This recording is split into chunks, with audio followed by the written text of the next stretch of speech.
This will also give me a little bit of extra time to finish actually writing my notes. Oh. Yeah. Yeah, I finished reading this morning, but was like faffing around and just doing, normal morning stuff. And then I looked at the clock and I was like, you actually need to finish the book now. It is time. This is happening now. Like, yeah. I understand. I don't even think I've posted on Goodreads that I finished the book because basically I haven't either. Yeah. I finished reading, I ate lunch, I got dressed, and I was like, okay, we'll worry about the rest later. Exactly. Yeah. So this is a fun little surprise that we read this book because I didn't actually post on Goodreads about it either. I pulled it up, my review up to for content warnings, but like, yeah. We're just blindsiding everyone. I love it. Yes. Okay. Let's see.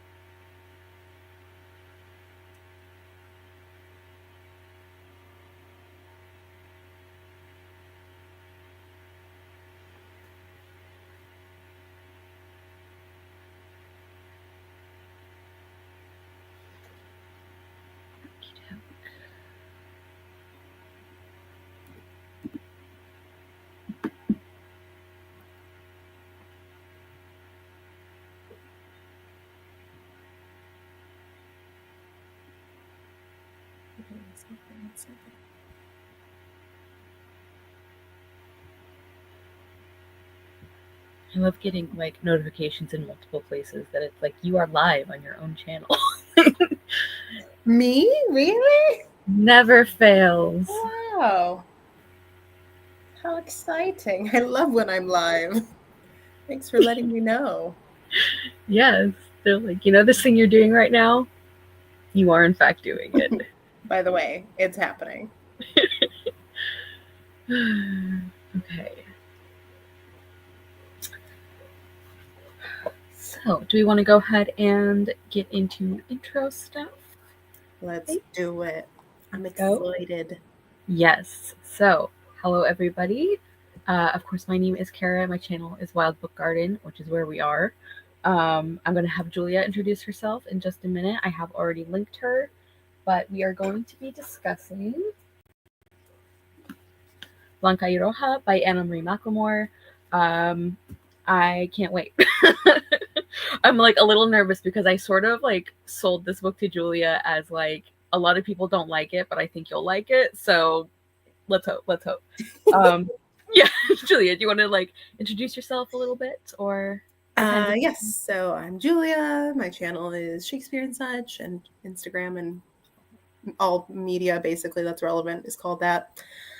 And this was my first Anna-Marie McLemore book, so very exciting time to be alive. Yes. Yes. And Anna-Marie McLemore is one of my favorite authors, so it was a treat to reread and to get to discuss with Julia. So, content warnings in the book that are, I think all of these will probably come up in discussion. Racism, colorism, violence and abuse, and references to homophobia. Can you think of any others, Julia? I think those are the main ones. I mean, like guns, shooting. That's true. Actually, yes. There's actually a lot of sort of plot stuff involving guns, so that is a good one to note. Including one of the quotes I want to share. Yeah. Yeah. Yep. Actually, maybe two. Woof. One for lighthearted reasons, one for not. Yeah. That's very, very like emblematic of this novel, I think. Okay, so let's just get into our overall thoughts on the book. As you mentioned, Julia, this is your first novel by this author. So, what'd you think? How'd it go? I understand the hype. I think their writing style is so beautiful, which is, I think, the thing that everyone is like the most gung-ho about is just like the verbiage and the word choice. And like the further I went into the book, the more I was like, yes, I see that. Feeling it, yeah. Yeah. And I am curious because I think pretty much everything is in sort of like the magical realism, fabulism sort of realm. However, there's some variation, like this one's more contemporary. I know the other one that is highest on my TBR, what the heck is it called? It's more historical. What's it called? Is it Dark and Deepest Red? Exactly. Yes. Exactly. Yes. It's like, you'll know. But yeah, I was very, very pleasantly surprised. And I will probably get into the whole thing once we start talking themes, because I have no doubt you have like fairy tale centered questions ready to go. But I liked that it was such a mix of fables and stories, and it wasn't just like a strict Snow White and Rose Red retelling. Yeah, it was kind of like, I mean, I feel like Anna Marie McLemore sort of like took fairy tales or like core stories, because Swan Lake is also an inspiration here a little bit. And rather than doing a retelling, I feel like they pulled out like, okay, if like, what does this fairy tale say if I make it about these characters? Like, what does that like bring up? Yeah. So I am glad that you enjoyed that as well. Okay, so I think we're going to start with character questions. And even though I want to start with Roja, I feel like maybe we should start with Blanca because she's the oldest, and I do also like her. Sorry, I'm just laughing because I'm like, of course, we're both big Roja girlies. Yeah. Which, in a way is surprising to me, because there are things about Blanca's character that I thought would make, like, basically Roja feels like a character type that a lot of authors try to do, and I feel like often don't do super well, or at least not in a way that I enjoy. And so, like, in a lot of cases, I feel like I would connect more or prefer Blanca, but that's not the case here. Yeah, love Roja. So anyway, Blanca, let's talk about her. She is the older sister. She is the Snow White of the fairy tale, although as we discussed, it's not like a direct one-to-one sort of thing. Yeah, how do we feel about her as a main character? I do like Blanca. Admittedly, she's not my favorite of the two sisters, but I do like both. I think there was a good mix of giving her nuance, because it's so easy to be like, and this is the good girl, and she's so sweet, and it's like, okay, I get it. But there are enough things, even like early on in the book, that kind of show that she's not just like flat and one note. Like, she is still, I mean, she's a character, but she's a person in that she has multitudes, right? I think even just like her crush on Paige was like the first thing where it's like, see, she's not just like playing by the book here. She's like, no, look, I'm attracted to this person. And of course, I think the first big thing where I was like, oh, Blanca, is when she starts keeping secrets from Roja, because she's like, I'm going to do what it takes to save my sister. And it's like, okay. It hurts, but okay. I know.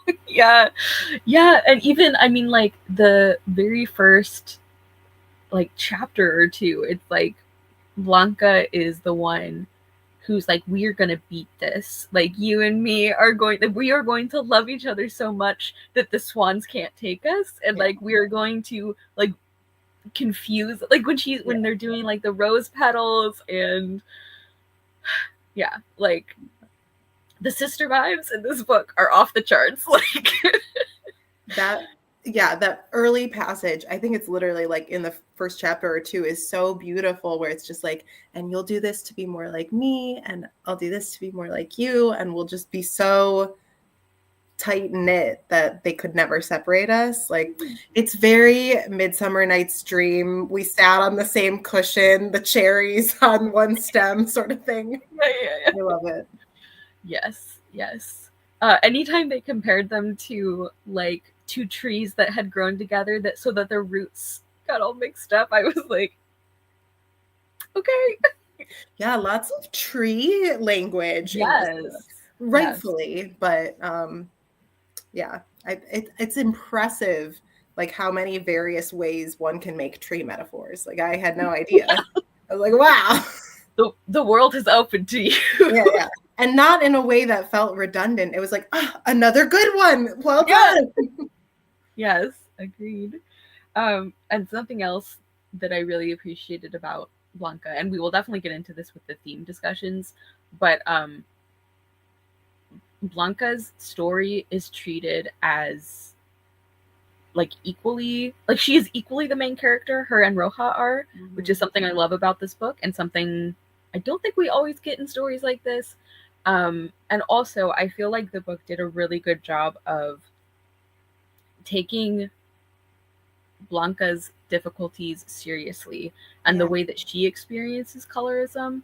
Like, and even though there are like everyday sort of practical ways that it makes her life, you know, easier or smoother, at no point does the book say like, well, you should be grateful, you know, like it still, it takes what Roja experiences very seriously as well. But I don't know, like I'm thinking of the line where, well, it comes up a few times where it's like, you know, she's got this gold hair and these light eyes and her skin is lighter than Roja's, but there are those little things that like aren't white enough, you know?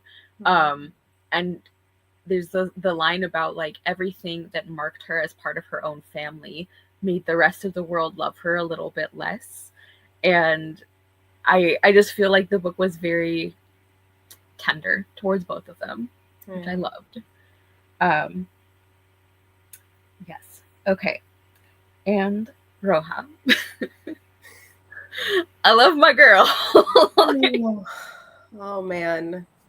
There's just, again, they both are really so nuanced as characters, and I loved how much depth we got. I feel like maybe the difference, because even though all the chapters are first person, and so we'll get, you know, very specifically each character's point of view, I feel like maybe what ingratiated me to Roja a little bit more is just her own, like, I don't want to say knack, but like her own tendency to kind of be hard on herself or to judge herself at times.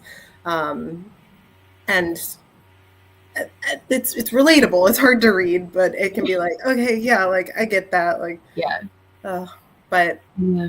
I love her. I mean, the two, again, just like the sisterhood between them, so strong, so beautiful. Even, it's later in the book, but even when Roja is so mad at Blanca, she's still like, but I love her and I will do anything for her, even when I'm upset with her. And it's just like, my heart. Oh man. Yeah. And even to tie back to what you were saying about like Blanca's own hardships, I love that in Roja's point of view, even though she faces them worse many times, that she's still like aware of the colorism and how it affects her sister too. She's like, listen, like I've got it rough, but like it's not like everyone sees Blanca as white. She just has some privileges too. Right. And I liked that awareness that she brings. Yeah, I think one of the common threads in this book about like the various like issues and perspectives it deals with is it shows how you can share experiences and common ground without like deciding who has it worst, you know, or like without drawing like one-to-one comparisons where it's like, well, you know, Paige experiences this with gender and that's the same as racism. Like it's not saying that, but there are things about Paige and the way that he experiences the world that make him understand some things about what Blanca and Roja go through. Like it's, yeah, I don't know how else to explain it other than that, but like I love that, and I think that's something that Anna-Marie McLemore does in all the books I've read. Is like that, how your different experiences can give you some additional understanding, but they are still different, and it's okay to acknowledge that. That is important to acknowledge that. Um, yeah. I obviously love Roja as well. um, and yeah, I think part of it is that, kind of like you were saying, it's not that Blanca doesn't have these like contradictions, but I think with Roja's point of view, we see them even earlier. Like we see like the way that she is, like especially in terms of fairy tales, that she would be like the bad girl, like the seductress or the enchantress, blah blah blah. But also like how she's just soft and like wants Mhm. to be loved. And I think with Blanca, we get that dynamic, but it takes a little longer. So I don't know if maybe that's why. But like from go, I was like, I would die for you, Rohan. I love her. Um, Yeah. yeah, which is I actually, also yeah. Go go ahead. ahead. No, No, go. no, No, you hang up first. hang up. I was just gonna say, I always love. I hate these people in real life because I am one, but I love a try hard character, someone who's just like, and I'm gonna do it, and everyone's gonna love it. Like when she wakes up so early and she's like, I'm gonna bake bread, I'm gonna be so charming, and she just fails. Like she fails so hard. I was like, yeah, I love you. Yeah. Like, and the entire time where she's like, she's getting snarky to Yearling because he's like making fun of her. She's like, I'd like to see you try better. And like the whole time she's like, I should be nicer than this if I'm trying to get him to like me. But it like doesn't. And of course, like we know from reading the rest of the story that actually that's what Yearling likes, is like her being herself. And I don't know, there's even lines about like the soft girl like wouldn't have been there for him the way that he needed. Mhm. Um, yes, but I too love a try hard. Yes. Um, okay, so into our two other perspective characters. Um, let's start with Paige. I will say, like, I like Paige more every time I read this book. I read this a few times now, and it's not that I disliked Paige at the beginning, but I remember saying in my review for this book that like me and Paige got off to a bad start because he didn't like Roja, and I was Oh. like, "You're wrong." Like I understand that because of the feelings that Paige has for Blanca, that like there's like complicated other factors at play. Um, but yeah, there's like a couple parts where Paige is like, and Roja, I guess like I guess she's here too, and I'm like, first of all, that's my girl. So, but I do love Paige. Sorry, Paige. um, yeah, and I also think I've been saying he because most of the time the book refers to him as a boy. But she also uses she her pronouns. Um, I do like that Paige is such a great like a foil for Blanca, even though on the surface they may seem to be similar personality types. Like they're both kind of quiet, and kind of reserved, but they have this sort of underlying confidence sometimes. And so I just thought it was really interesting how like there are sort of basic things about them where it's like it's not like opposites attract, but underneath the sort of surface level similarities, they do play off each other really well. Like they sort of make each other. I don't know. It's like Blanca thinks about how much she likes Paige's confidence and how like the feeling of her being flustered is like enjoyable to her. So I think that's interesting. Yeah, that's a really good point actually, because like thinking of like especially their early interactions too, I feel like there's this sort of thread that ties them together about how both are they're both being held to these certain expectations that their family and society has for them. And Paige like really just bold face is like, well, here's what I want to do, and so I'm going to do that, which isn't always easy. And you can see that Blanca in some ways does the same. Like she has her moments certainly, but it's a harder journey for her to Mm-hmm, get mm-hmm. there. um, so that's I like that. Yeah. The connection between them. But I do agree with you. I found initially Paige was the point of view that I was most just like, okay, now it's this one. Like it wasn't the chapters I was looking forward to, but especially once we start getting into like the friendship between Paige and Yearling, those are like I have some quotes saved where I'm like, that is so good. Like that element of her character, I just adored. And like every moment in the apple orchard is so good.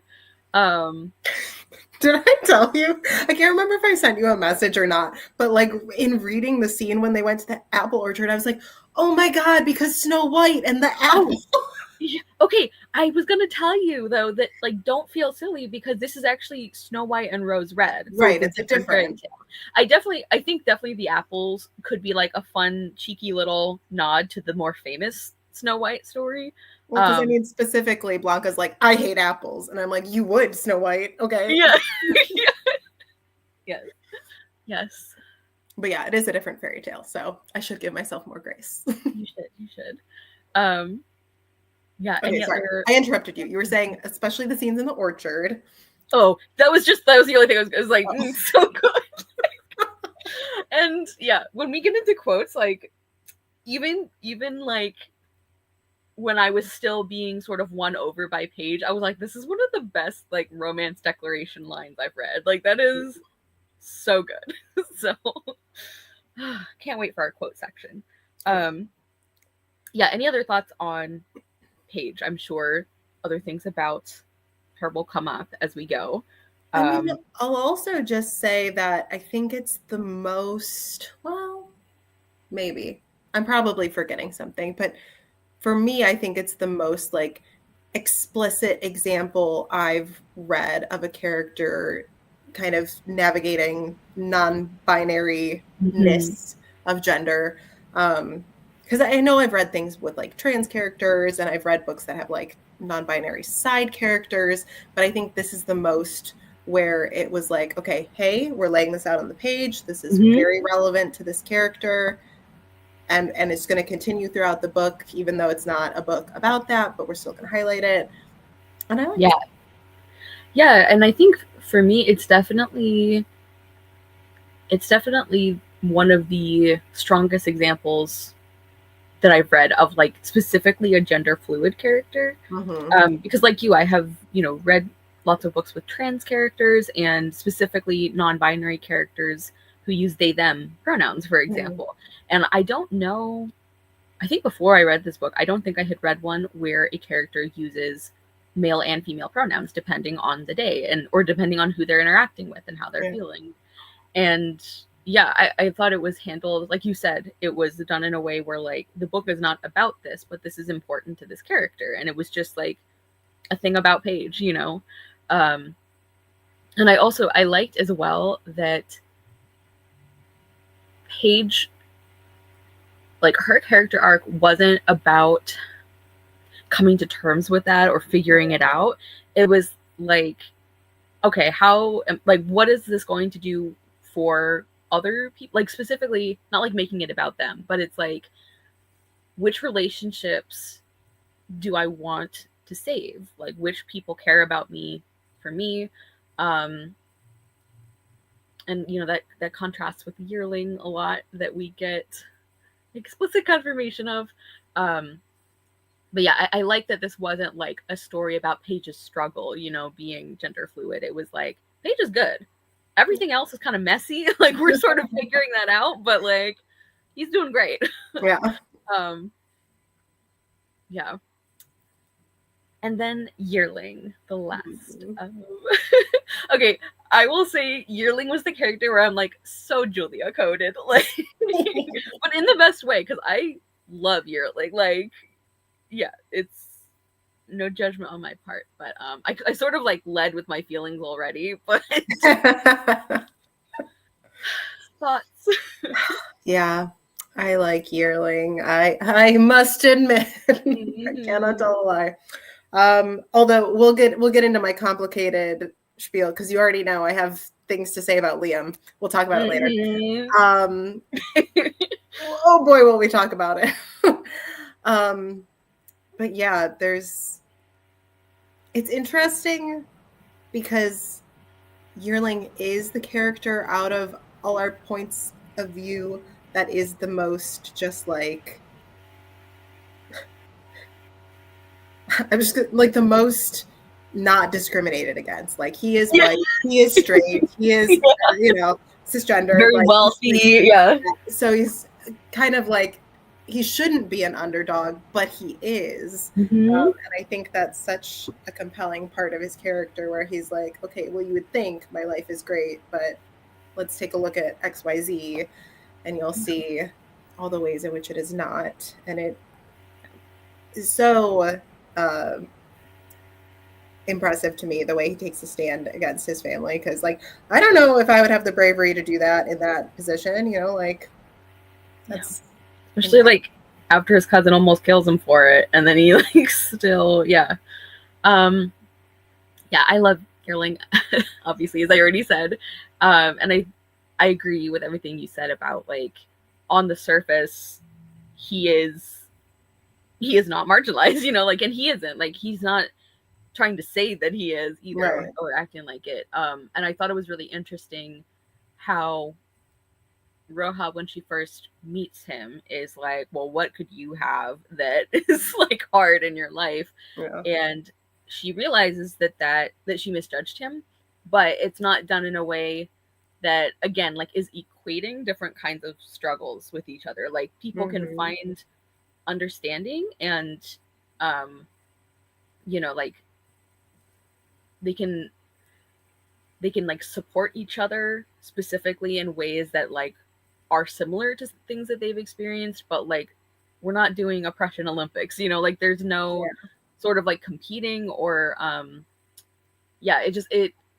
I think his storyline was handled with a lot of care because, well, all of the storylines were for different reasons, and I really appreciate that all of these characters are treated as equally important. The things that they are going through are treated as equally important, and it doesn't even get into, like, it doesn't ask us to think about which is worse. It asks us to, like, none of these things should be happening. Like, let's do something about that. And I like that that's true both of the story itself and internally in the story, that they're not looking at one another and, Roja's like, well, I have it worse than you. It's just like they all have compassion for one another. Yeah. And one of the things that I think this book really deals with, and Marie McLemore talks about this in the author's note, I believe, is the way that girls are pitted against each other, and especially girls of color. And I just am very impressed that the book can handle that topic while also not, like you said, not making the characters feel like they are judging who has it worse. Like, it is a theme the book deals with, but it is not something that the characters sort of endorse. Yeah. Which I obviously really liked. So true. Yeah. I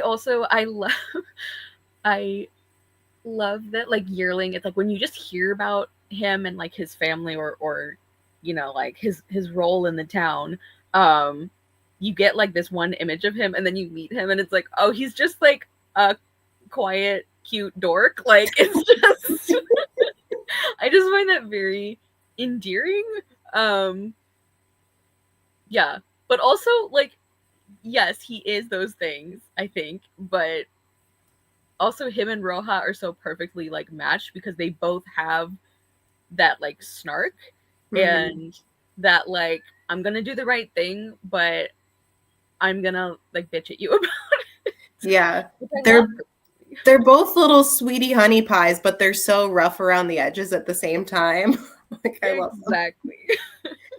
And also, I mean, I think it's one of the very first point of view chapters we get from Yearling that's like, and then Paige came and punched me in the face, and I was like, that's not how you punch. Let me teach you so you can punch me better.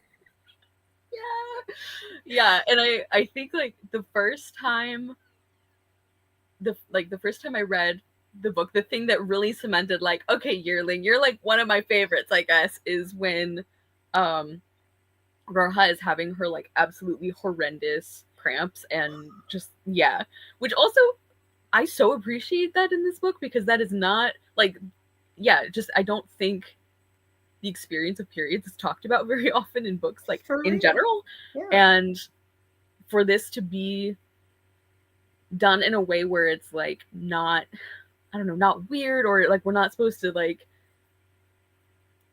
think it's like gross to talk about or anything. I don't know. Like and even Roja was like surprised, but when he was like just taking care of her, I was like, this is so sweet. Like it wouldn't have to be romantic. Obviously people can do those things for each other and not have it be romantic. Mm-hmm. But in the context of them having a romantic relationship later, I was like, he's a keeper. Like I loved it. I loved it so much. Like it's so again, tender is the word I keep thinking of. Yes. But he's also very like matter of fact about it. And I think that's important too, that he's just like so practical. Like yeah. Anyway, Yearling. I love him. I love my boy. I'm trying to see if this one quote I saved is related to that or not. Hold on. Oh yeah. I know we're gonna get into quotes later, but it was like the most relatable moment of the whole book for me. Like everything is like the shit's hitting the fan, and then Roja is like, and I think my pad just leaked, and that was the last straw. I was like, that is so real. Like, and it's like, okay, I thought I was handling everything, and then it was my stupid period, and now I can't handle any of it. Yeah. And I like that is like handled so realistically, but it's also not doing the like, girls on their period, they can't think or do things. Like right. It's not like that. Yeah. Yeah. And then the part where he like takes her to get ice cream, which also so relatable about having like weird like food things that you like can't like I relate. But when he's like taking her to get ice cream and he's like, does this like happen a lot? And she's like, every month. And he's like, and he just like whistles or something. Like he's like, yikes. Yeah. Like the correct reaction. Mm-hmm. Were you gonna say something about that scene? I was just gonna say it's true that strawberry ice cream with the pieces of strawberry in it is the only good kind of strawberry ice cream. I agree. True. Okay, so I think the last sort of like character specific thing, I know you wanted to talk about Liam. So me as I try not to cry. I'm so bummed. Maybe go ahead and start. You should start with this one. Okay, so I have a lot of feelings. I don't know how this is going to get interpreted by people who are watching this who aren't you, because you know me intimately, Kara. You understand my mind. So Liam is a character archetype that I really enjoy, where it's like, I can fix him. And it's like he's doing things that are just wrong and bad. But I'm like, but maybe your intentions aren't the worst and we can turn this train around. I think we could. I really think. And that train did not turn around. In fact, it just barreled right through the station, full steam ahead. Yeah. And I'm very sad about it.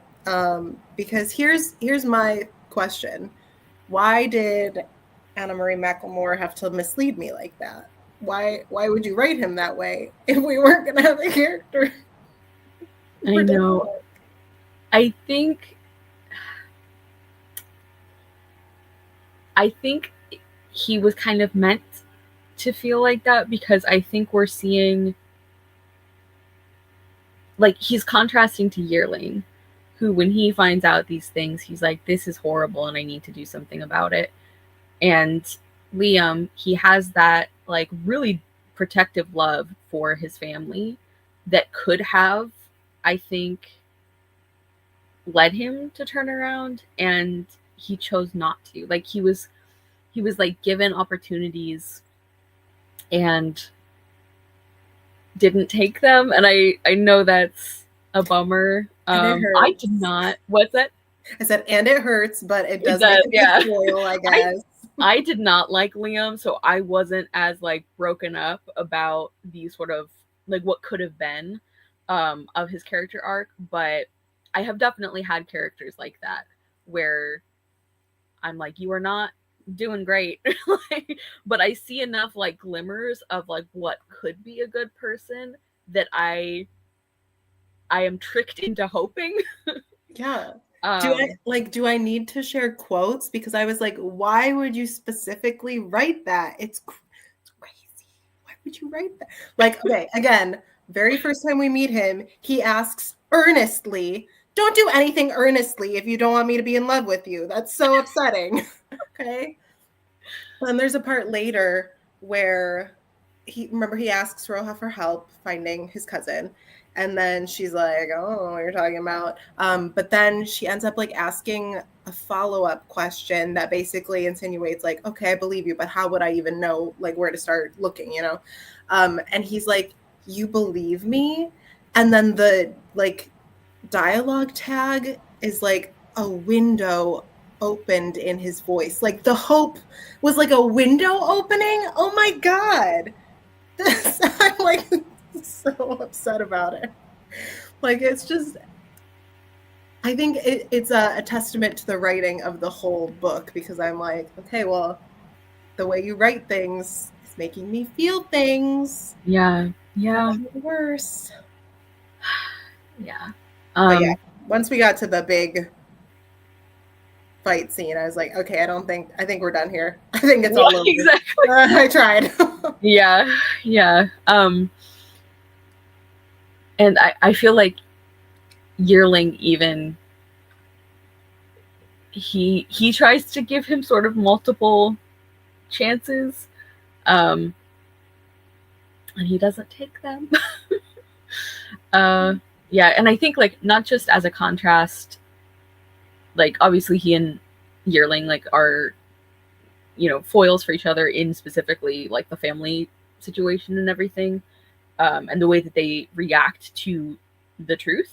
So that is obviously very prominent, but I also think Liam is a really interesting character in the context of what Paige is realizing about his parents and that they might not understand, but they love him so much that they're like, that is gonna, like, that's more important than us knowing exactly what you're talking about. And Yearling realizes that by the end that like he didn't mean to, but he was assuming that Paige's family were like his family. And so having Liam be part of that, I think made it very like much more emotional and effective. That like, I mean, even the line where it's like Paige says something like, "That's your family." Like when Yearling is like, they're going to hurt you and they're going to make you into something you're not, and he's like, "That's your family. That's never been my family." And I'm like, And so anyway. Well, you've got my mind reeling too now because I'm like, oh, but then we also like have the comparison of like, you know, the pairs of like Blanca and Roja, and then also like Liam and Yearling, and how it's like they could and should love each other, and yet the one pair, well, that's not how I gestured, whatever. The one pair loves each other and fights for one another despite the things that tear them apart. And meanwhile, the boys can't find that relationship and it does tear them apart. That's so sad. Yeah. I just lost my train of thought. Just like in my feelings thinking about stuff. And I also, okay, again, this is just a very specific Julia thing. I also really love like flirtation / seduction as a means of misleading in plots. So when Roja was like, and I'm gonna go to Liam and tell him, I'm like, yeah, do it. And then she failed so hard. I was like, no, Roja, you did not do that. Yeah. And Blanca did succeed at the deception, but she did it very straightforward. It was not flirty. She was just like, and here's why you should trust me. May the swans strike me down. Yeah. Okay, we're good. Great. Yes. Yeah. And I mean, there were moments with Liam where, because I couldn't remember everything that had happened with some of the sort of supporting characters or plots. So I genuinely didn't remember if Liam came around. No. And so there are moments where I was tempted to believe better of him. Like, yeah, even the interactions with Roja throughout, and the way that he did want Liam or Yearling to come back. And some of it was, I think, to like beat him into taking the documents, but some of it I think was he did miss him. But I think one of the reasons I think Liam is such a well done character is he really demonstrates this thing that like I have stronger and stronger feelings about the older I get, where it's like, you know, sometimes people will say they'll describe like somebody or like a relationship that is, you know, not the best or not like the healthiest or whatever, and they'll be like, but they do really love each other. I think you get to a point where that doesn't matter. Like if I think Liam does love Yearling, but he was also about to kill him. And I think he would have been truly sorry if that happened, but that wouldn't make Yearling not dead. Mm-hmm. And I think that, like, I don't know, I just think Liam is a really well done character in that way, because he shows that, well, for one thing, that he had opportunities to do better and he didn't. But I also just think he really highlights that, like, loving somebody does not automatically absolve you of the way you treat them. Yeah. And that's not to say, like, obviously people love each other and still hurt each other and then like move past that. So I don't mean like, you know, you're done forever, but it's like in cases like this, I just, yeah, it's like, I'm Liam, I do believe you. I believe that you care about Yearling. I don't care. Like, that's not, yeah. And I'm always fascinated by stories that sort of explore the concept of like love and loyalty being like destructive in this way. I find that very interesting. And like we see how with Blanca and Roja and their family, how that love like binds them together and sort of helps them all do better by each other at the end, as opposed to the Holt family. You just reminded me, this is only vaguely connected. I think it was a text post on Tumblr, honestly. But it was like, I love the idea of, I mean, not even the idea of, people do this in stories, of like someone doing something awful for like the one they love or for a cause or whatever, and then having to face the consequences, and the other people being like, this is a gift I didn't ask for. I didn't want it. Like, it's always really, yes, I agree. That gets me. I love it. I love when it's treated with the seriousness it deserves. Yeah. But Liam is an interesting character. And I think, too, like I said, it reached a point in the narrative where I was like, okay, this redemption arc is not happening. Because it was like, we were at a point in the beginning where I could have bought and forgiven things that had transpired earlier in the story. Like, he and his friends bullied Roja in school, and that's my girl, and that's unacceptable. But first scene we meet him, he's like, I don't know what I did to make you hate me, but I am sorry, and I probably deserve you hating me. And I was like, yeah, okay, there we go. Like, we're on the right track so far. And we knew that he and Yearling had fought physically. Yeah. And that's what kind of spurred him running away in the first place. But because he was trying to find him again, I was like, okay, maybe we're going to move past this. But then by the time he does it again, hold of him, I'm like, okay, well, clearly we're not actually sorry, because here you are doing it again. Yeah. So redemption arc canceled. Sorry. Yeah.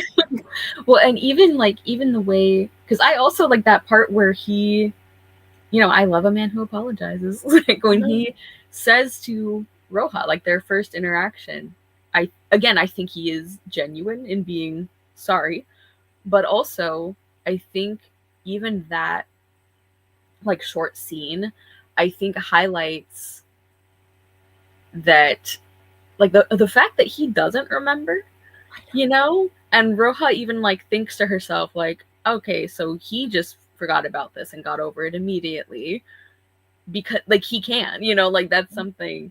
And yeah, like that's something that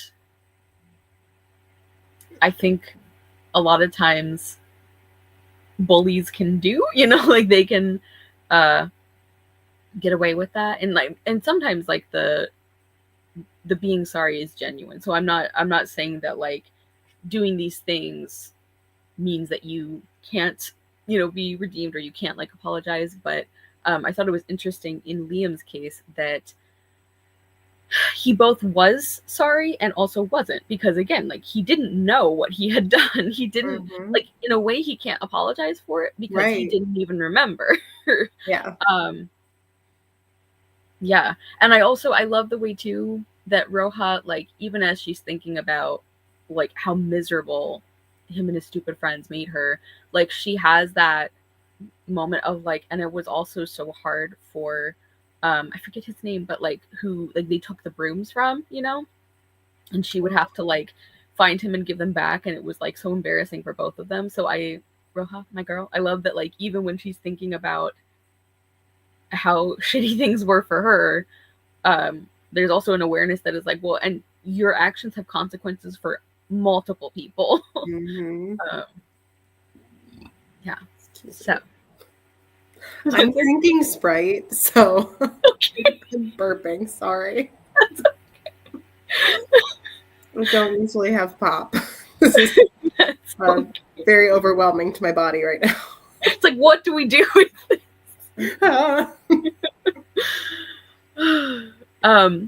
While we are on the subject of characters like interesting, are they an antagonist? Like what is their role? Did you have any thoughts about their parents specifically? Yeah, well, obviously initially more positive feelings towards the dad who's like, Roja, my girl. And we're like, yeah, thank you. Because it is, I cannot relate as an only child, but I do feel like it is a hard and sometimes true thing where like certain parents have a stronger relationship with one child over another, whether or not it's favoritism, but maybe just like relate to them more or do more things with them or whatever. So or are more similar in their interests or something like right. Yeah. So kind of difficult to read, but then of course at the end of the book it's so sweet to have their mom be like, Roja, let me teach you how to cook. And then Blanca goes and gets the book from the dad's library and he's like, that's a good one. And I was just like, oh, my heart. Yeah. And like those moments almost, they kind of make me wonder if some of this, because obviously I think some of the favoritism, like it was very much there. Like they weren't imagining it. But I think that the end scenes sort of make me wonder, like maybe some of it was like a self-fulfilling prophecy, where like because Blanca was like, oh, well, I'm not my dad's favorite, she felt like she wasn't welcome in his library, even though maybe she was the whole time. And like on Roja's part, it's like maybe if she had asked her mom, like, oh, can you teach me how to make this? Like maybe that would have, I mean, again, it's on the parents to like not make that a necessity, but yeah. And so also, like, I will say, so I have 2 siblings, so there's 3 of us, and so we never had, like, just mathematically we couldn't have the like 1-to-1 sort of thing, which I think is really good actually. And so reading this book is so like I have such a like strong reaction of like, no, like that's not okay. Like you shouldn't be doing that, because like I like there are moments that we see that it is like the parents are just like, well, we connect more about this, or we have this like sort of shared interest, and that's really important to me, and things like that. So that I think obviously is fine, but there are a lot of moments where it's very blatantly like, all right, well, she's on my team, like I want her to survive. Like that's what I can't get over, is like everything they were doing to help one daughter was with the knowledge that if it succeeds, they are helping lose their other, and like obviously the swans are like gonna take at least one of them, so it's not like they knew that there could have been a third option, but I do hold them responsible for the way that they like, I don't know, accepted it almost. Like they were like, well, all right, I don't want to lose either of you, but if I have to lose one, I know who I want it to be. Like I just didn't like that. I know. It's like so messy and convoluted, because I just think about, well, like obviously generations on generations on generations of their family, the same thing has happened. So they're like kind of resigned, like, okay, there's no fighting it. At least the mom, certainly. The dad's just married into this situation. But well, no, he's oh no, the he is. Yeah, he's yeah. the Dustin's name, yeah. Yeah, because that's how names work, Julia. It's okay. Because sometimes, like, in other books by this author, I think their names have been like inherited differently. So valid question. No, you're right. But so vice versa. But yeah, it's like I'm trying to envision, because obviously I can't imagine being in such a situation, but it's like, say if their mom was really strongly like, okay, and this is my beautiful special daughter Blanca, who I love so much, and I don't want the swans to take her, then I feel like automatically the dad has to be like, okay, Roja, let me help you out, because mom's not doing anything. But then it ends up, as you said, the situation where they're just like knowingly like, I'll help this one daughter, and I guess sucks for the other daughter if we succeed in our goal. And I really like trying to not let either of them get taken. What'd you say? And meanwhile, the girls are like, no, barely stinks. Yeah. And I really like that you brought up, like, I was thinking about that too while I was reading, is that like there's a way that I can understand it being like a defense reaction almost, where it's like, okay, well, if this one's already the favorite, I have to help this one because it needs to be fair, like it needs to be balanced. But there are moments it doesn't feel like that, and even like the other family members like take sides, and I think that is also really interesting in the context of this theme about like girls and women being pitted against each other, and the way that like everybody is kind of forced to take a side. I mean, to an extent, even Paige and Yearling, although I really like that by the end they're starting to sort of like, okay, so you're not my favorite of the sisters, but you've got good points, I can see. Yeah. Yeah. There's a quote that I want to share later from the scene when their cousins come and visit them. Because even I think it's Julieta is the cousin who talks to Roja. She's like, yeah, they all thought I was going to get taken. As she stands there, a human, she's like, yeah, it would be me. Yeah. That's a strong moment. Also, just on like a practical level, I feel like this is one of the most convincing books I've seen that does the like, let's get the parents out of the way so the plot can happen. I'm like, this makes sense. Yeah, like the swans made you. Yeah, the swans said, get out. Yeah. Okay, I think those are the main character questions I had. So I have a few more like writing technique questions, and then the themes. Let me just jump into one thing. It doesn't have to be a whole discussion. I just Wow, wanted to say shout out to the lesbian grandmas. They're so cute. Little I love that. lesbian grandmas. I love them. I love that. Like, I think we definitely see a lot more of Tess, as opposed to Lynn Ashby, but I love both of them.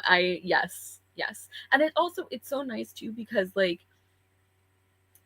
it shows, like, again, nuance. It shows that, like, yeah, they're like an older generation, but it doesn't always mean that they don't accept, or they don't like it doesn't mean that they won't love what they don't understand, like the fact that even though Lynn Ashby is the much, I guess, more traditional appearing grandma, as opposed to Tess Holt, with her rifle. yeah, exactly.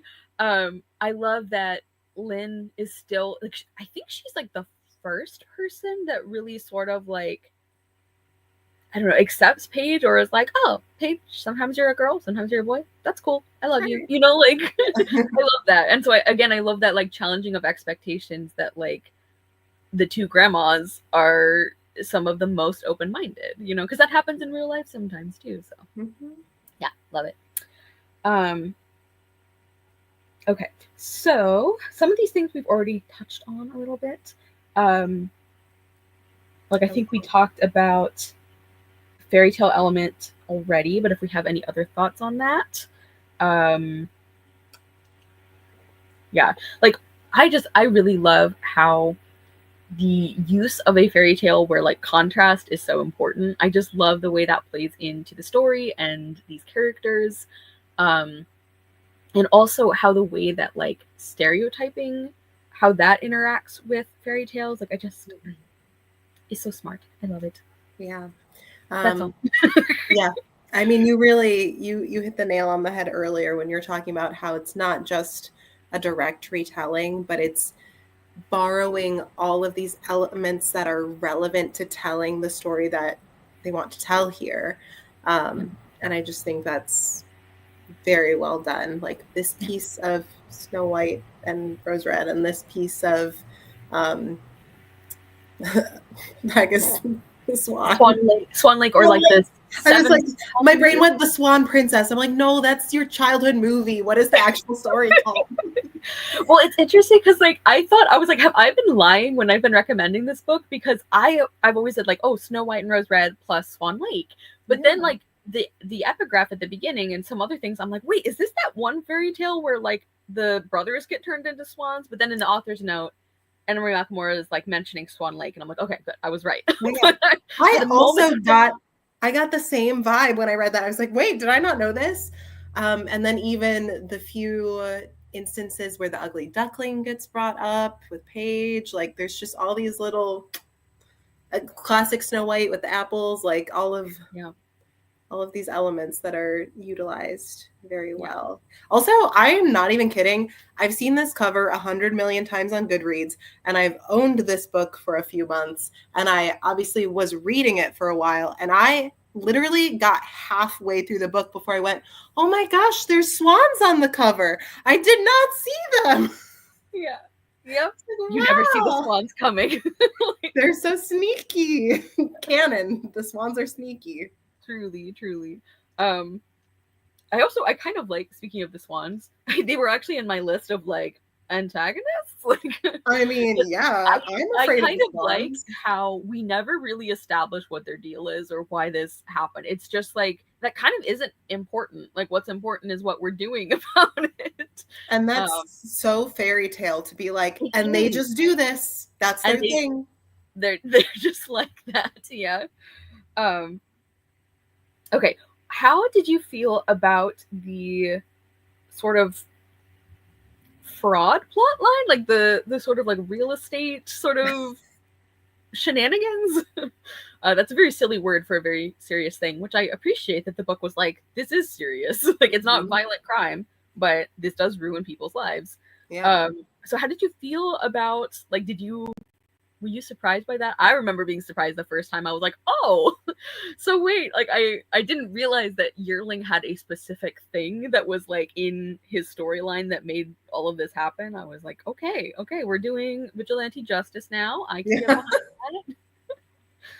So, thoughts? Yeah, very shocked at that reveal because I was waiting. I was like, okay, what did you and Liam fight about? Like, what was so bad that you had to fist fight one another? Like surely it's something serious. But I did not expect this entire like, and our whole family empire is built on a lie, and we're defrauding people. So like that was a lot.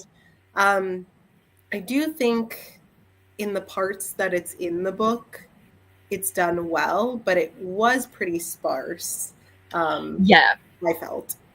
Yeah, like I remember being a little surprised that like when we had a couple of chapters where like it was a big thing that they were talking about, and like there's that moment where like Yearling is like, I guess we're bringing down the whole family, like are you in? And Roja's like, heck yes.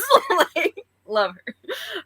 So there were a couple of like chapters where it was a much more prominent thing, and then we just sort of, and in the epilogue here's what was going on, you know. Like I understand that it's not the main thing that the story is doing, but I also would have liked to see even just a little bit of how they went about it.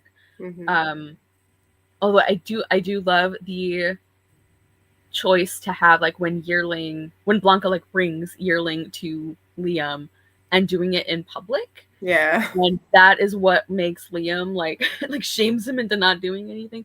And I liked that contrast with like the fact that Yearling and Paige have been kind of hiding, you know. Because I have to say, like, I understand why Yearling would be like, Roja, you don't know anything about this, like you don't know what's going on with my family. But I have to say I agree with Roja where she's like, your grandma is gonna be like, she's so upset, like you need to tell her that you're alive and that you're back. I'm like, she's kind of right, Yearling, like this is a lot. But yeah. And poor Paige's parents, like I just think about like, I mean, they were gone for months. Like I'm sure at this point there were a lot of people, you know, expecting to find their bodies, like if anything. And it just like, it makes me so sad to think about like Paige's parents not knowing that Paige was okay, like for months longer. And I don't mean to cheapen the things that Paige is going through and struggling with. I feel for her parents as well. Like, yeah. Well, there's that passage with Lynn where she talks about like, you know, your parents were young when they had you, and I know to you they're adults and they should have it all figured out, but they are trying to figure it out, and that doesn't mean they don't love you. They just are trying to figure out also how to make sense of it all. Yeah. And I mean, I really feel like that is the way it works in the real world a lot of times, is like we're all going to come up against things that we don't understand or we don't get. And I think if you can look at that and be like, I love you, everything else we'll figure out as we go. Like I really genuinely think that is that is important, and that is how it happens a lot of time in the real world. So I really like that Paige's storyline like looks at that and looks at the way that like there's that passage even where he's talking to Yearling and he's like, you know, I can't just say screw everybody who doesn't take me. He's like, you know, maybe I should, or maybe that's something that would be fair to do, but like that's not how things work always, you know. Like people do need chances sometimes. And yeah, I don't know, just good stuff. Okay, so we've talked about the writing off and on, but delicious. Any thoughts? Like before we're gonna have quotes later, but I think delicious was the perfect word there. Yeah, I think it's so good. I think there's a lot of great like nature writing, which ties in so well with the fairy tale elements. And I mean, just like setting wise and thematically and even visually, that all makes sense to have like the cranberry bog. And I'm like, red, like losing my mind over the stupid cranberries. But yeah. And even like the really intense blue of water in cranberry, I was like, yeah, like that is what it looks like. Also, like, the swans turning them back into girls, like, when they're in the air. Yeah. Makes sense, but awful. Again, very fairy tale is giving you what you want in the worst possible way. Like, yeah, absolutely. And I think I just got a shout out. I've already done it a few times, but Anna Marie McLemore has the most incredible use of like dialogue tags and like describing emotions. yeah. It's my favorite. One of the things that I like, one of the things that makes them a favorite author for me is like I am somewhat particular about like flowery writing in general, because I feel like a lot of times it can be overdone to the point that you don't get any characterization. Like, that's something that I feel sometimes with writing that is very like poetic and beautiful. I'm like, yeah, that's like a great combination of words, but I have no investment in who this person is, you know? And something that I love and that I'm so impressed with for this author is I feel like their beautiful writing never comes at the expense of the story. Like we've been talking about how well written these characters are, and like the emotions and like the relationships and the themes and like how complex, and like the fact that we can have all of that and also have these like gorgeous descriptions and this like beautiful setting and like the vibes, you know, they're immaculate. Like, the fact that we can have all those things at once is just so impressive to me, and I love it. Yeah. I would argue that the beautiful flowery writing is in service of the characters, because Yes. it's not like we're constantly getting like, and the sky was so blue and the clouds were so fluffy and the trees were so tall. It's like the gorgeous metaphors and like delicious word choice that we're getting is to be like, and this is how the character felt. And I'm like, ah. Yes. Well, and like we were talking about with some of the like earlier examples, like anytime they compared Roja and Blanca to two trees whose roots were tangled, I was like in my feelings, like in the best way. Like, so that, yeah, that's like a perfect example of what you're talking about, where it's not just that the beautiful writing doesn't detract from these other things, it like it enhances these other things and it is part of them. Like, the yeah, just the imagery and the figurative language is in service to all these other pieces of the story. Yeah. And I love that. Like, it's so good. Like, we can have our beautiful quotes and also our nuanced characters and themes. I love it. Wow. We can Impressive. have it all. Yeah. Yeah.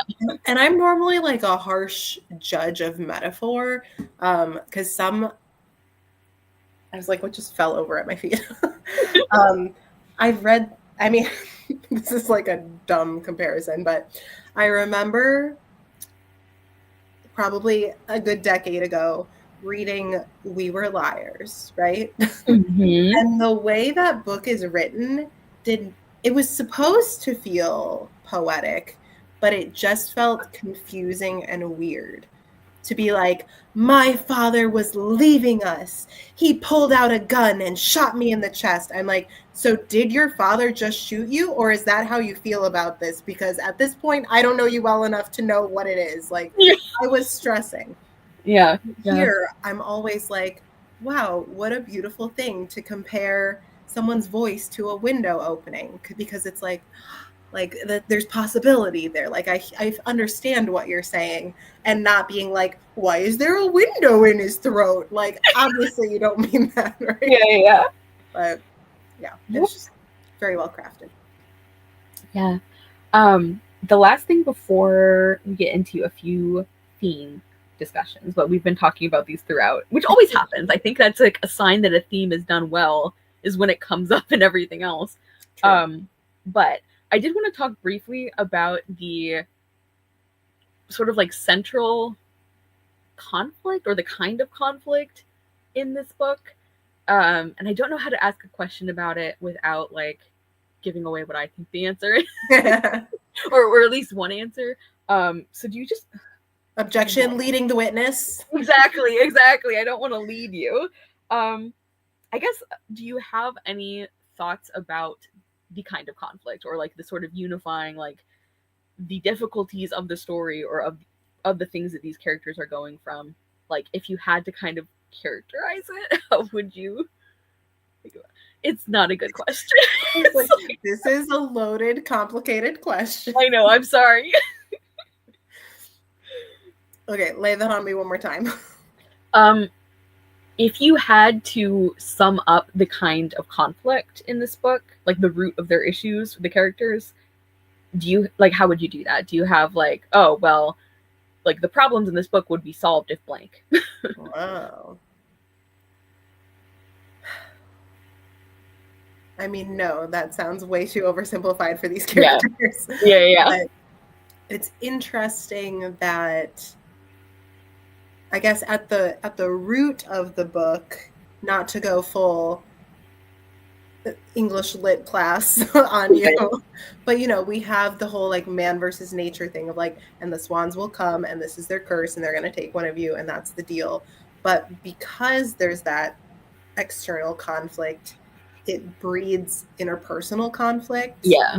Because it results in the element of competition and, okay, what would happen if it's this one or that one, and who's vying for this sister to stay or that sister to go. Yeah. No, it was, I told you, it was not a good question. Just tell me your thoughts. So I have sort of like two ideas for this. Like one of them is, I feel like a lot of this book's conflict feels like it could be miscommunication in that people don't tell each other things that they really should, and so people make assumptions about that. But I think it doesn't bother me as much as that usually does, because it makes sense in the context of fairy tales and the story that we're telling, and also the themes, like the way that the book is talking about, like the way that girls are turned against each other. Yeah. Like I think it makes sense then why like Blanca and Roja could have been working together earlier if either of them had said something. But like that's the point, is that like they thought they had to do it alone. And so I think that's why it doesn't frustrate me nearly as much as stories that use miscommunication or lack of communication. And also the fact that both of them, especially Blanca, like it's like, I'm gonna rescue you and you don't get a choice in it, and I'm like, that's very older sister, I understand that. I'm not bringing you into this, but and then the other thing, like sort of the other possibility is, I feel like a lot of the character conflict is because everybody blames themselves, but they blame themselves for the wrong things. That is my thought. So I like Yearling, for example, like every time he would like feel bad about him like beating up Liam, I'm like, okay, but he was gonna murder you, like that was you almost died, like this happened twice also, but like even when it only happened once, I'm like, I understand that you are such a good person and that you are like feeling guilty, especially because they used to be close when they were younger, but I'm like, you should not be blaming yourself for like the defending yourself, like that's it's punch or be punched out there, my guy. Yeah. So that was like an example. And then with the parents, I forget what part they're sort of like, I don't know, self-reflecting a little bit. And it's like, well, I think the thing that you guys should blame yourselves for is like the blatant favoritism of like one child over another, but like that wasn't really what they were focusing on. Like I don't know that we ever really get a moment where they're like, some of this I brought on ourselves. Whoops. Yeah, so that was part of it. And then even with the sisters, like they're like blaming themselves for like not being, almost like not succeeding, like not being good enough to like fix this problem themselves. And I'm like, no, like the thing that you should feel responsible for is like not telling your sister what's going on. And even when you are seeing that this is causing problems, you're like, but I still need to not tell my sister what's going on. So I don't know if that like sort of convoluted series of examples made sense, but like I feel like the miscommunication aspect, but also like there is responsibility that we need to discuss in this book, but you guys are all taking responsibility for the wrong things. I totally know what you mean, because I love the scene when Blanca is, like, well, yeah, I'm sorry I didn't tell you. I was doing it to save you. And Roja, you know, is like, okay, but you should have just told me. And she's like, but then you would know that you were the one who was marked, and I couldn't have that happening, you know? And it's just like, oh. Yeah. And even like Yearling feels so guilty for so long about Paige following him into the forest. Mm-hmm. And I'm like, that was not your fault. Like, you had nothing to do with that. It wasn't even like he was aware like enough of what was happening that he could have stopped it if he wanted to, but he certainly wasn't involved in it happening. I'm like, the thing that you should feel maybe guilty for is like allowing your grandmother, and like, I mean, I guess she's the primary person who loves him, unfortunately, like letting her think that you are like dead or kidnapped or lost forever or something for like months when you didn't need to. That's, I think, if you're gonna feel guilty about something, it should be that, not that like Paige made the choice to also follow you. Like, I don't know. Whew. What a tangled web they weave. I know. Messy. Okay. I think that's all of my sort of technical questions. We talked a little bit about the setting. I also will just add that I feel like this book has basically perfect seasonal vibes for like every season, and I love that. Like because it's very fall and like the orchards and the apples, but then there's all the stuff about ice for winter. And also I always associate this book with summer because every time I've read it as we're heading into summer, which is my least favorite season. So this is like a great antidote to that, is I'm like, yes, tell me about like the fall and like the apples and the crisp air. Like, so anyway, that wasn't even a question. I'm like, this is a thought I have. But I agree. I like your thought. And even like spring, I would argue, is like the least sort of relevant season, but like the like apple blossoms, you know, and the way that comes in at the end. So Anna Marie McLemore gave us, like, they were like, do you want a perfect seasonal book all year round? And I was like, yes. Yeah, we're serving year round, giving full annual vibes whenever you're reading. We got you. Exactly. Okay, themes and then quotes. So we talked quite a bit about the main theme of colorism and how like it hurts everybody, you know, like the ways that it hurts people who do not fit the beauty standard are obviously more, I forget how you described it earlier, but I feel like you used a really good word for it, where it was like not that one kind of suffering is okay, but like, I guess the way that people interact with colorism, it is going to be harder to bear, I think, for the people who don't fit that beauty standard. Again, not wanting to get into equating things, but like, I think the book does acknowledge, and we should as well, that like it is a different kind of serious, you know, when because like so many things are weighted against you when you don't fit that standard. But also like it hurts everybody. And Blanca, I think her character and the way that she's written is so emblematic of that. Like I really feel for her, and I feel like her and Roja, the way that they experience colorism and racism, there are overlaps, especially when it's like talking about like the Delsisne family versus like the rest of the town and everything.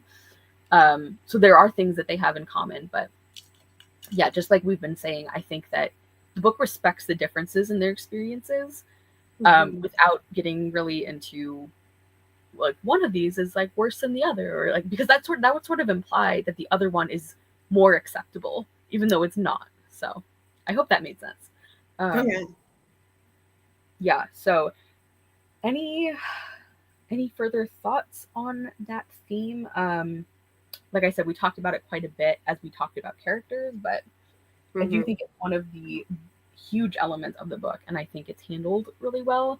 And again, I think like using fairy tales with their like high contrast, you know, in characters, I think that is masterful.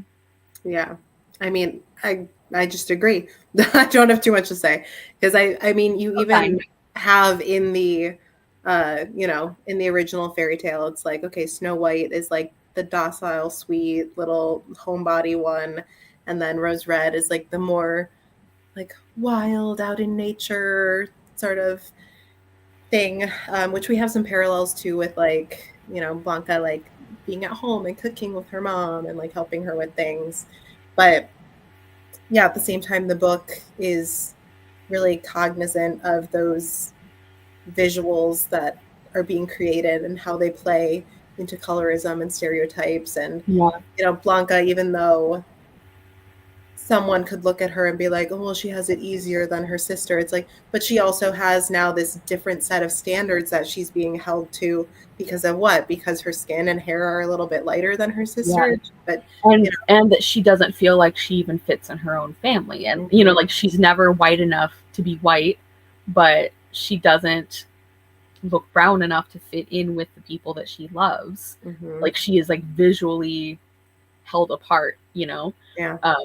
Yeah, like that loneliness I think is communicated really well in Blanca. And so like I think that makes it extra effective when we see her interactions with Paige and how from the beginning it's like, oh, like this person like takes me as I am and doesn't think about me in contrast to other people. Like I love that. Yeah. Yes. And there's something else I was gonna add for that. Oh, and something else that I love, and again, like nuance and like how contrast can sort of lead to like oversimplifying. I really love that like the end answer of the book isn't like everybody should be like Rose Red, not Snow White, you know, like it's balanced. Like we have like Roja realizing at the end, she's like, what? I don't want to be the like bad you know, seductive like water Nixie. She's like, we all are both of these things. And like that seems like a really obvious thing, but I feel like it still doesn't happen enough in stories where we, especially with dealing with like girls and women and like, you know, the standards, like the impossible standards they are held up to. I feel like there still isn't always an acknowledgement of like being the rebellious main character vibes like character or person. Like that isn't the reason that you deserve to be treated well, you know. It again, I feel like I'm just like getting all tangled up in what I'm saying, but yeah, I like that even though Roja's character type is much more like what I think modern readers would see as like the main character or like the way that it's good to be, you know, strong female character TM. Like, even though that is the case, I really appreciate that Roja isn't flattened that way, and neither is Blanca. So love it. Yep. Okay, and then similarly, a lot of this book is criticizing the idea of there being like one or two right ways to be a girl. And so I wanted to ask how you felt like that was used in the story, and not just for Blanca y Roja. Like I would like to hear especially other places you notice that in the story, like this criticism of like this is the way to be a girl. Yeah, that's on that. Ooh, opening up such a can of worms with this one. Yeah, there's a lot of that. I mean, obviously, since you specifically said not just Blanca and Roja, I mean, we have Paige, right? Who right off the bat is like, I don't not feel like she, her pronouns suit me, but I'm also not going to be a girl the way everyone is telling me to be. I also, you know, I feel like a boy. And I don't want to wear a dress to church, and I don't want to, you know, have these skirts that I'm forced to wear to school, and just owning his identity that way. So that's like a very like stark visual, like, yeah, you know, just because this is how I was born doesn't mean like this is the box I'm going to have to fit in and I'm willing to fit into. One of my favorite quotes from Paige is when he thinks something about like how he had been trapped by the idea of what a girl is, the way that every girl is trapped. And again, I love that like solidarity and how like it does not disparage any person who experiences these things. And like obviously trans people experience gender restrictions in a very different way, but there's that idea of, again, like with colorism, it hurts everyone. And like I'm thinking about, we get a reference that in the Delcisne family, one time there were like, they thought they escaped the curse, but it turns out that one of the children was a daughter all along. And I really love the way that it just sort of effortlessly incorporates like trans identity into the story, even before we meet Paige. But I thought it was so interesting how later on in the book we get a mention of how like, well, the rest of the family could understand that because they were so much like, this is what we think a girl is, because like she was very, very feminine, you know, she loved like dresses and like pretty things, and you know, she had like a very demure laugh and all of that. So like even though like she wasn't immediately what they thought of as a girl, it was like the performance of like gender was exactly what they thought of for girls. And they could still understand that because it was still like a binary, you know, one thing or the other. So yeah, I think that I agree with all you said. And obviously like Paige's character is a really great sort of arena to like for the author to explore this theme. But also that is not all that Paige is. Like he's his own person, and like this is a thing, kind of going back to like what we were talking about with like, this is not a book about Paige like coming to accept herself.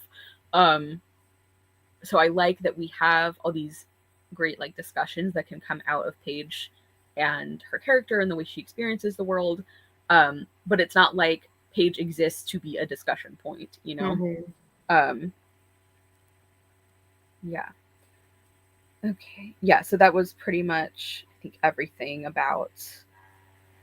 Yeah, if we want to, I mean, we can obviously talk more about Blanca and Roja and how they also very much fit like the idea of like, there's not just like one or two right ways to be a girl.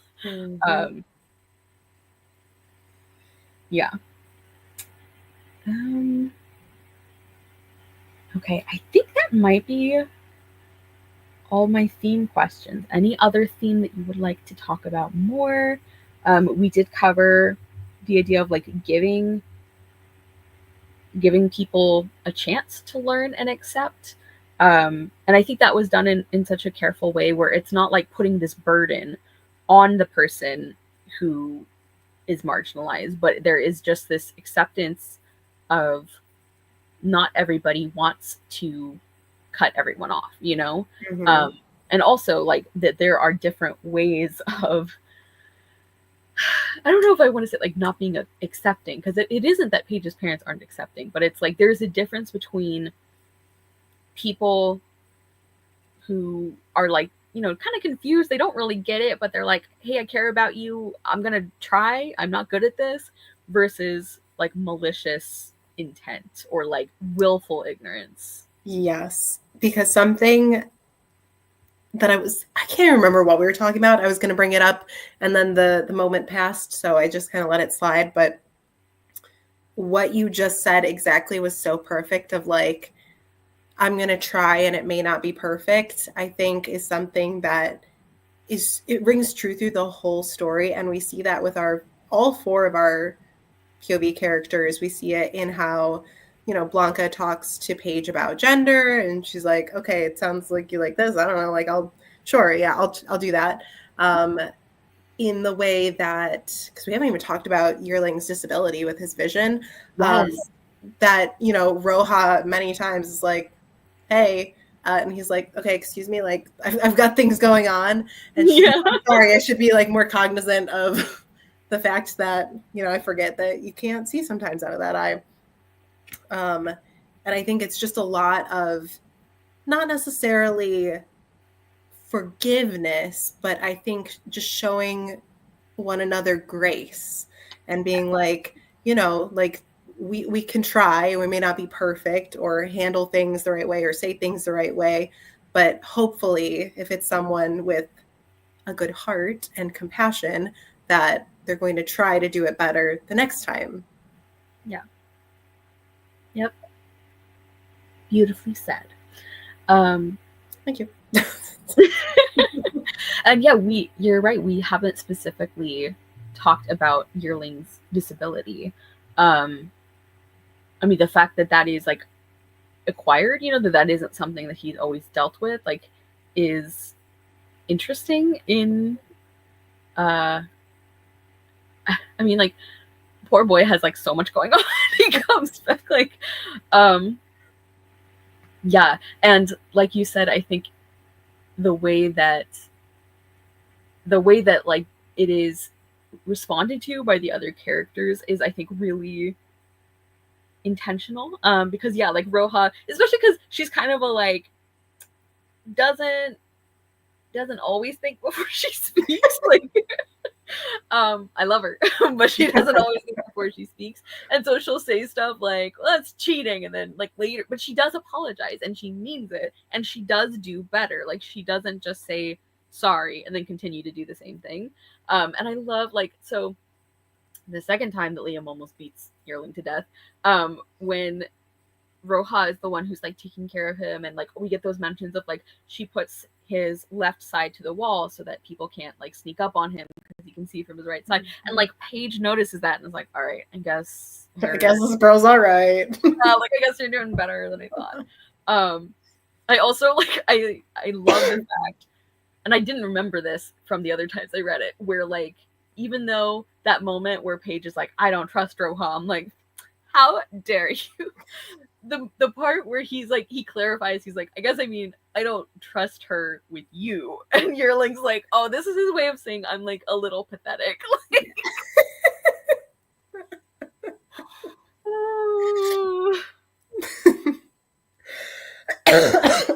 Oh man, I love a guy who has no chill.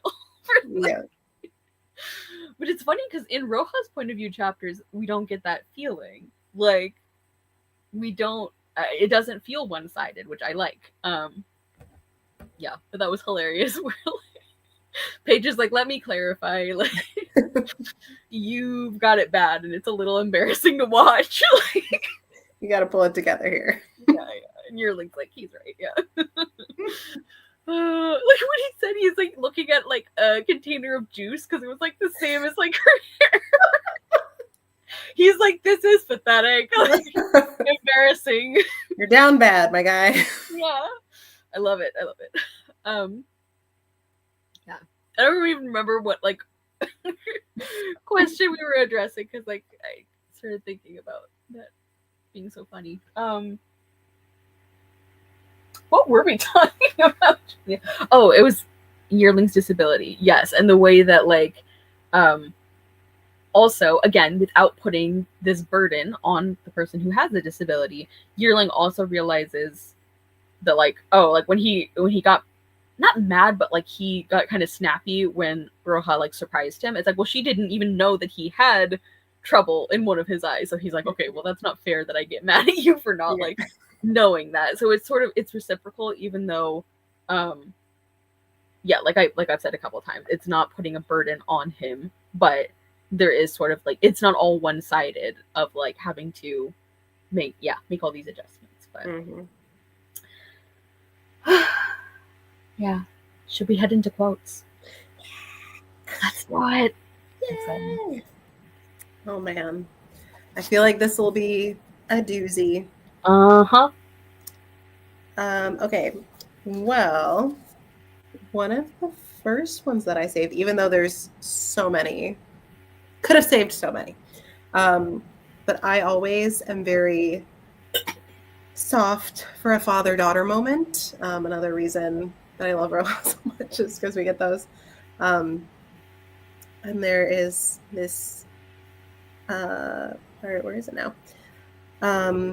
Papa set his hand on my shoulder, and I felt like a son taking a father's benediction.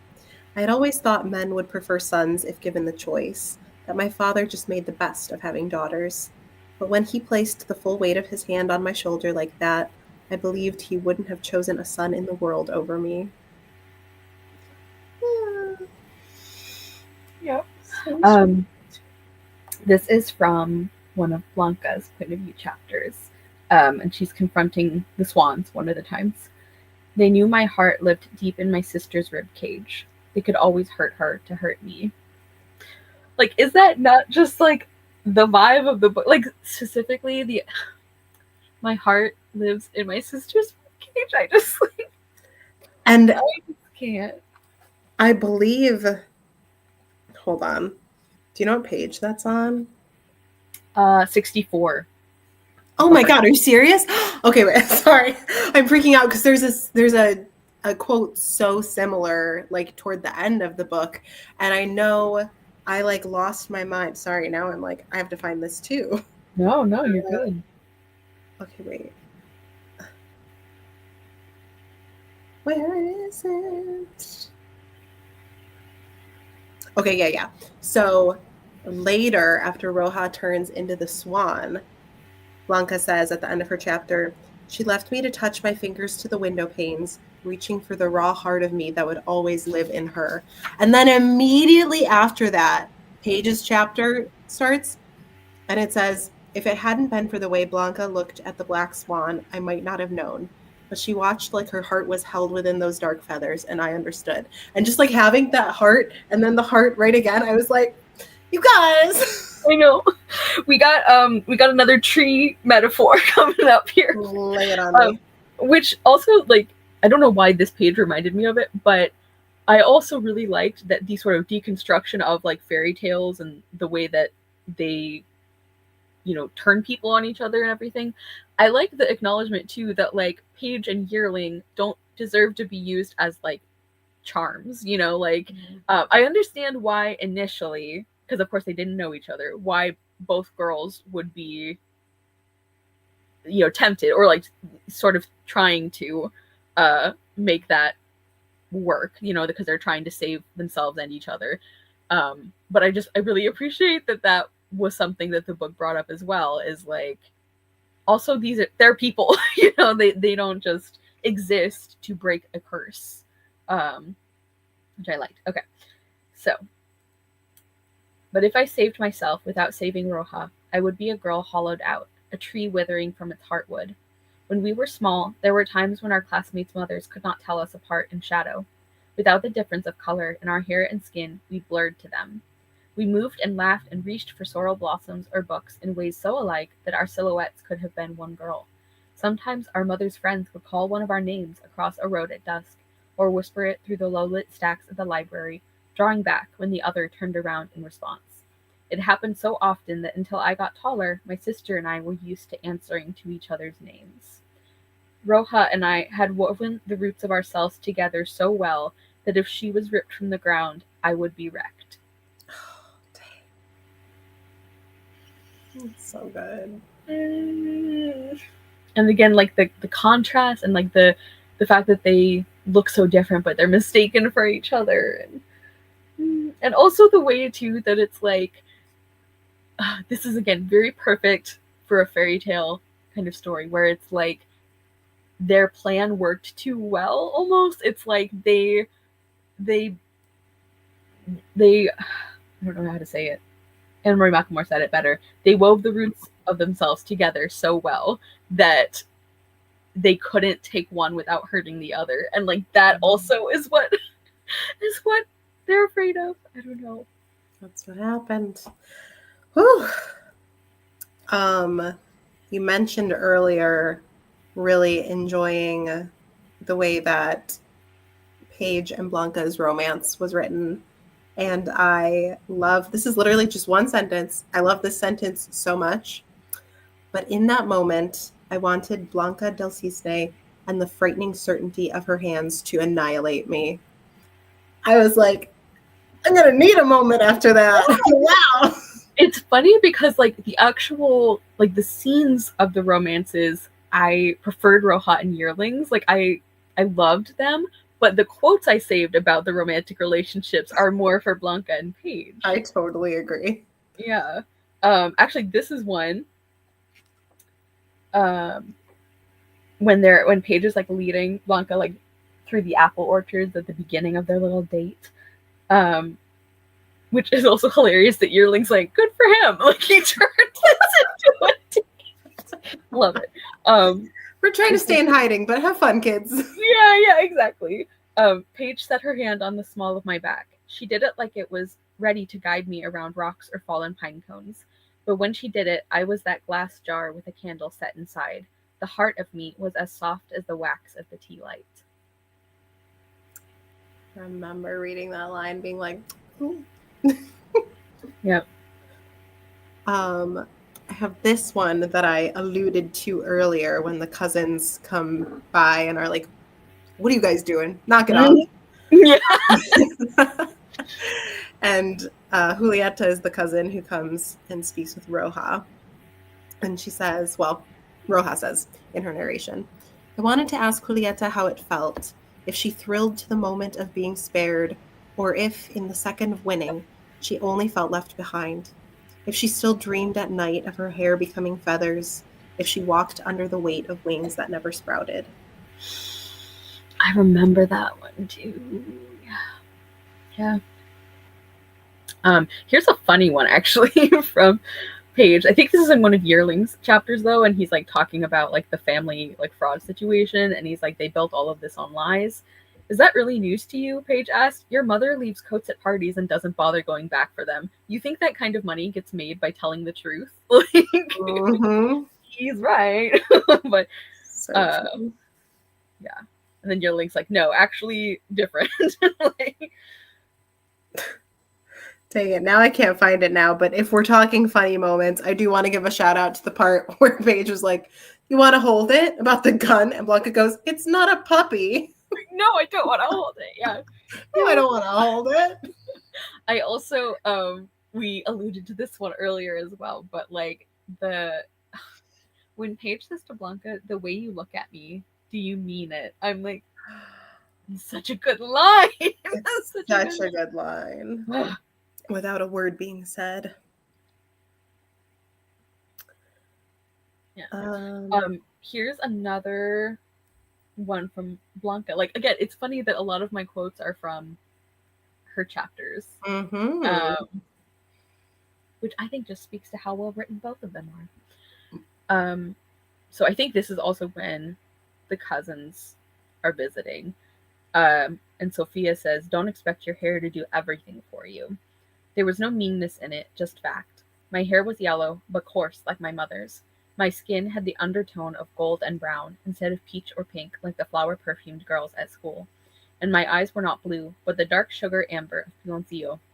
What marked me as part of my own family made the world love me a little less. Closest to one always meant distance from the other.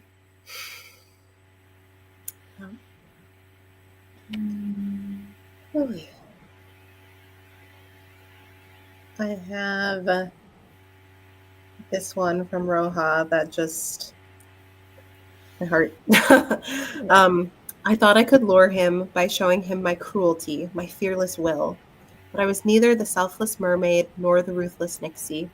I was a girl who would never exist in a fairy tale, not just because of the brown of my body, but because of my heart, neither pure enough to be good nor cruel enough to be evil.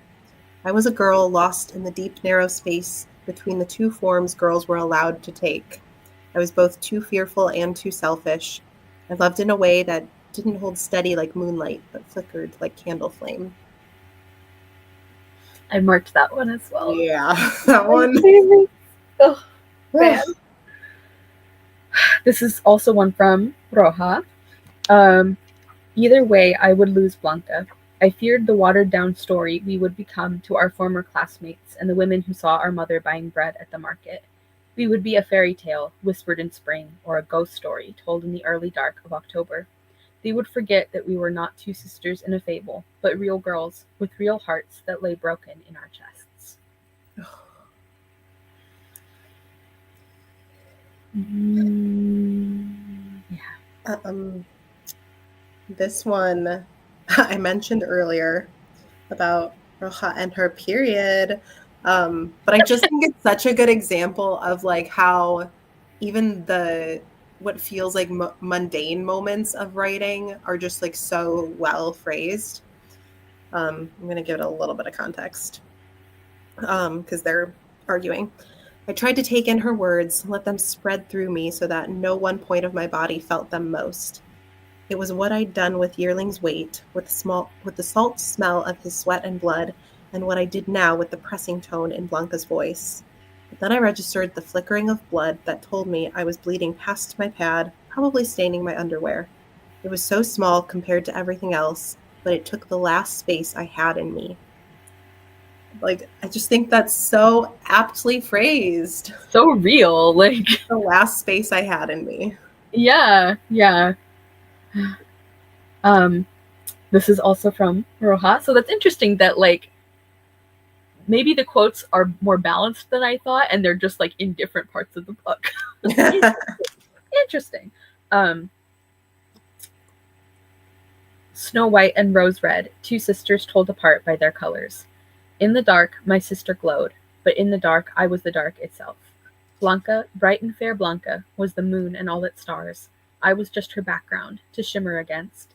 I existed to make her more luminous. Without the glow off her, no one ever saw me. Without her, there was no me. Snow White on her own was still a fairy tale, but Rose Red alone was only half a story. I couldn't hold the rage of that all on my own anymore.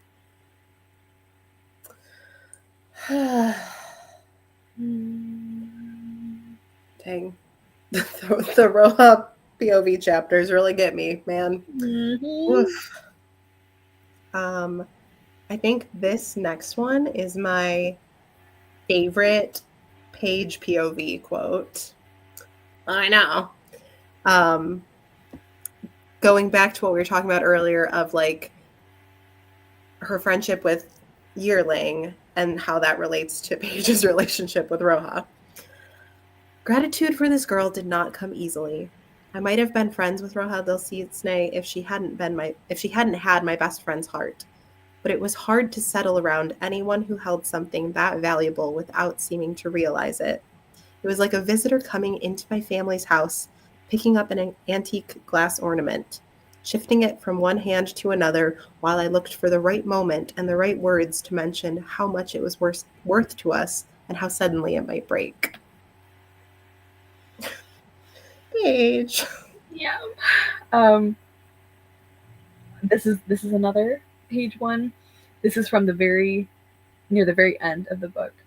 Um, I knew so little about Roja del Cisne, but I knew enough.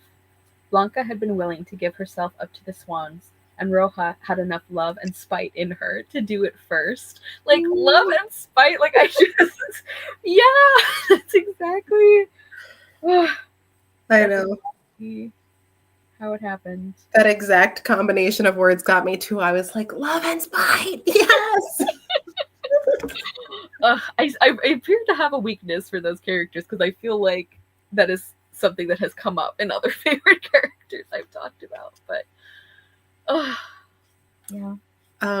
So simple and short. I just love this pair of quotes where Roja says, I'm so tired of fighting you. And Blanca just replies, you never had to. Oh, oh, is that the whole story? Ouch. Okay, great. Yeah, so many of these could be like, oh, like so the book, like just Mm-hmm. um yeah. I think those are all the ones I saved specifically. Oh, I did save the one where um Paige and Yearling are talking about their families, and I always say Yearling, even though like Paige calls him Barkley most of it, Yeah. but they'll turn you into someone you don't want to be. I set my hand on his back as lightly as I could, and I said the words I've been afraid to say out loud since the day we became boys again. That's your family. I made the words come as soft as I could, not mine. Mm-hmm. The words come as soft as I could. Another great tree-related moment. I love a tree moment. In Paige's point of view, even in the sickening anticipation of losing Blanca, my sureness took root. It grew sapling branches and tendrils. It's that simple. I'm like, save the quote. I like it. And then I have one last one. Anytime like heartwood was mentioned, especially I'm like, because again, it works on like a literal level of like heartwood. You know, it's like the core of a tree, but also like it sounds, the word heart is in it, and then just like, yeah, my feelings. Okay, and the last one I have. We had violated the ways in which the swans had always taken Dulcisne daughters. Our will had withered their reign like salt against snow. And for that, they would take my sister from me. It was an act of vengeance as graceful as the swans themselves. It's a good one. It's a good one. That reminds me that I didn't ask about the like the way that Roja is saved at the end. And this is something that like happens in Anna Marie McLemore's books sometimes, where I'm like, I feel like a lot of authors, I'd be like, oh, okay, I would have liked to see a little more like build up to that, or like, not that it came out of nowhere, but it's like I would have liked to have more, almost more like detail around it. I don't know how I don't know what I'm trying to say. Like, basically, I think in a lot of other stories, if this kind of like semi-magical healing had happened in a book where that hadn't really been a thing that happened, I would have been like, oh, I would have liked to see more like hints to that, maybe. Yeah. But I'm like, I don't care. Like, you can do it, Anna Marie. We've all earned this, so this is fine. Yeah, I was just so ready for Roja to be saved that I really didn't care how it happened. Exactly. Don't ask me logistics. You don't have to prove anything to me. Oh, she's not dying? Okay, we're okay. We're fine. Cool, yeah. And I do think also that, like, thematically, thinking back to it, it's like it is kind of perfect because, like, Blanca and Roja, well, actually, all four of our main characters, like, they've part of what made their struggles harder is that they kept thinking they had to go it alone. And so the fact that Roja is saved by everybody coming together is like, aww, I love it. Love it here. So true. Yeah. What a book. Good times. So, have I successfully drawn you in to Anna Marie McLemore's like snare? Yes. Yes, I will be reading more, definitely. Amazing. Mission then I think my goal for this section of the book club has been accomplished. Tricking you into that. Is it tricking if I was willingly lured in? Hey, Paige and Yearling. Paige followed. Willingly. I'm just coming into the woods after you. I'm like, okay, let's see. Things seem good here. No. Yeah, anything else? Like I just, every time we discuss a book together for this club, like this happened with every Giver book, and for the couple that we've done so far here, it's like every time we do this, I'm like, this is exactly what the book club should be about. Like this is the kind of book where you can do that. Like, you have to talk about it in this much depth to sort of get, you know, a feeling of like what it does. So yeah. I think the only other thing that I remembered that we didn't explicitly talk about is the curse / blessing / promise of you can get a blue-eyed boy and save yourself. And in Anna Marie McLemore's author's note, they reference that being a saying that they heard growing up. Like, that was just a thing that people in their community said. And I think that also pairs up so well with a fairy tale inspired story.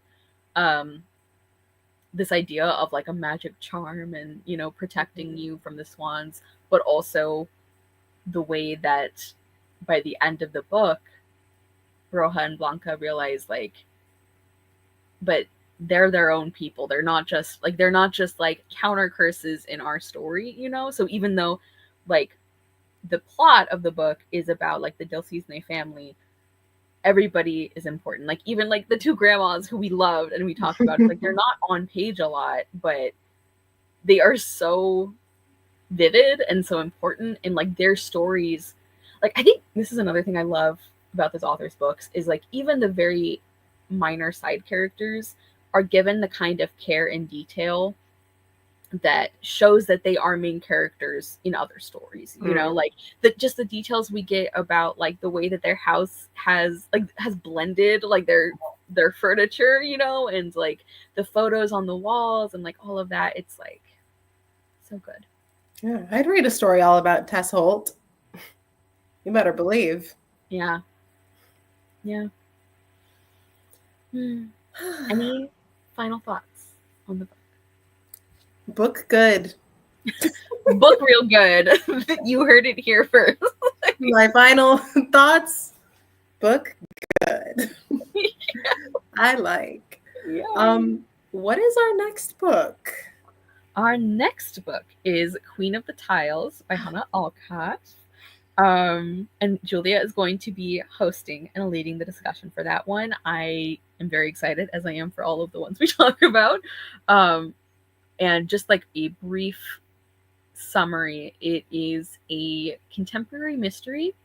Our main character is dealing with the grief of losing her best friend, who died very suddenly in weird circumstances at a Scrabble competition. Like, so competitive Scrabble is like a big element of the book. And so she's still dealing with that grief when she comes back to do her first tournament since this happened. And her best friend's social media accounts are like active again. And messages are being sent and like things are being posted, and like she wants to know who's doing this and why. And that also leads her to start trying to figure out more about like how her friend died, because again it was like very shocking, and like it happened like in the middle of a game, like in front of everybody. So yeah, there's like kind of a murder mystery after the fact almost. Yeah, mystery. So I'm intrigued. Yeah, it's a good one. So that will be on Julia's channel. Date and time details TBD. Trying to think, anything else you want to add, Julia? I don't think so. Okay. Thank you as always for a wonderful discussion. Like I mentioned at the very beginning, I have linked Julia's channel in the description. And yeah, thank you if you hung out with us while we chatted. Thank you if you watch back later. I know I say this every time, but like that truly just brings me such joy and surprise that like people will watch back a multi-hour live show. So bless you. Yeah, I think that's everything. We will see you in a month-ish. We'll see for Queen of the Tiles. And thank you guys so much. Bye. Bye.